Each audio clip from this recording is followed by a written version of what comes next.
What began as a genius romantic comedy about a battle of wits evolved into one of the most discussed and significant works of the decade.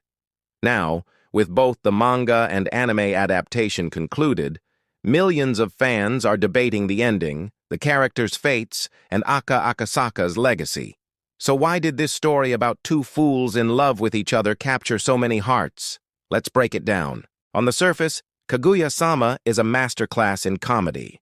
The narrator, the absurd comparisons to epic battles, the gags built on exaggeration. But Akasaka's genius lies in using this humor as a facade. Behind the hilarious wars, we gradually began to see the real, deeply hidden trauma and fears of our heroes. The comedy was a tool for psychological analysis. We laughed at Shirogane's fear of confessing, only to later understand it stemmed from loneliness and immense pressure.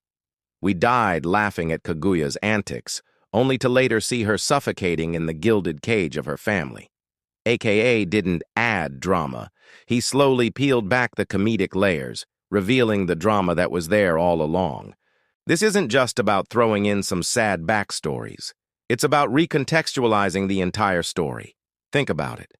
The early gags where Shirogane tries to hide his part-time jobs and financial struggles. Funny at first, but as the story progresses, we see how this constant need to prove himself, to stand on equal footing with Kaguya, has shaped his entire identity. It's not just a quirk, it's a survival mechanism. Similarly, Kaguya's elaborate schemes aren't just for show. They're the desperate attempts of a girl who has never known genuine affection to connect with someone. The comedy doesn't disappear. It deepens. The laughs become bittersweet because we now understand the pain behind the punchline. This delicate balance, this slow-burn reveal of vulnerability, is what elevates Kaguya-sama from a simple gag manga to a character study of incredible depth. Akasaka trusts his audience to laugh with the characters, and then, without missing a beat, to ache for them. That's the real genius. And if we're talking about psychological depth, we can't ignore the character whose arc became a revelation for many, Yu Ishigami, the silent Ishigen. Ishigami's introduction was a turning point. AKA took a joke character, an object of ridicule, and conducted a brutal, brilliant lesson in empathy for the readers.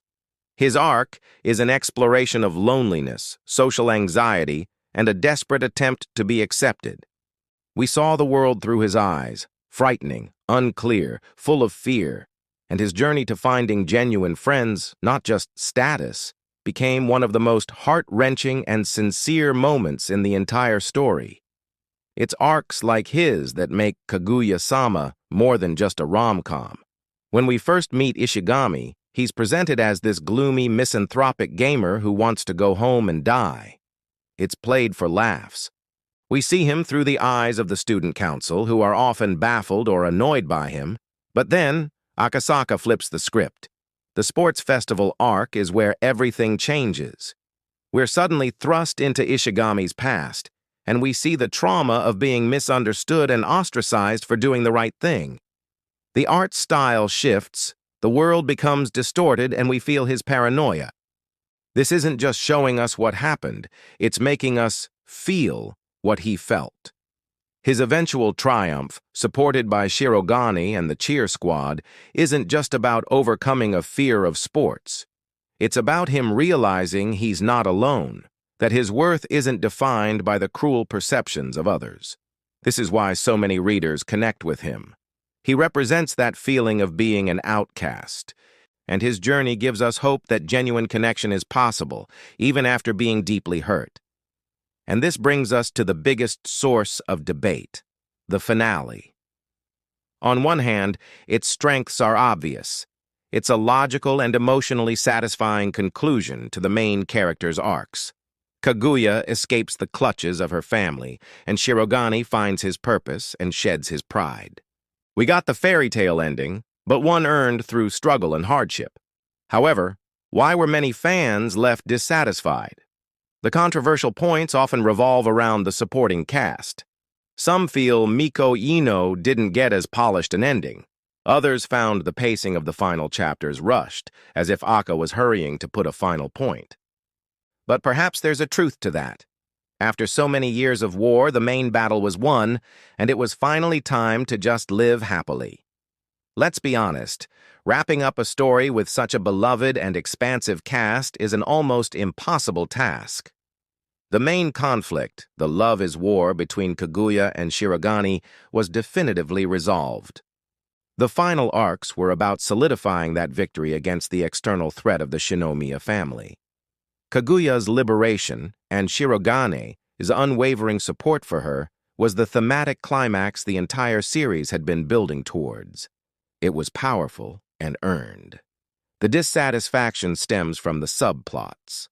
The Ishigami and Miko relationship, which had become a major focus, felt like it was resolved in a bit of a whirlwind.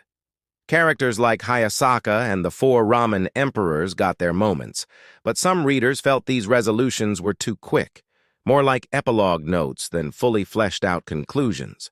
Was it rushed? Maybe. But you could also argue that once the Central War was over, the story's main purpose was fulfilled.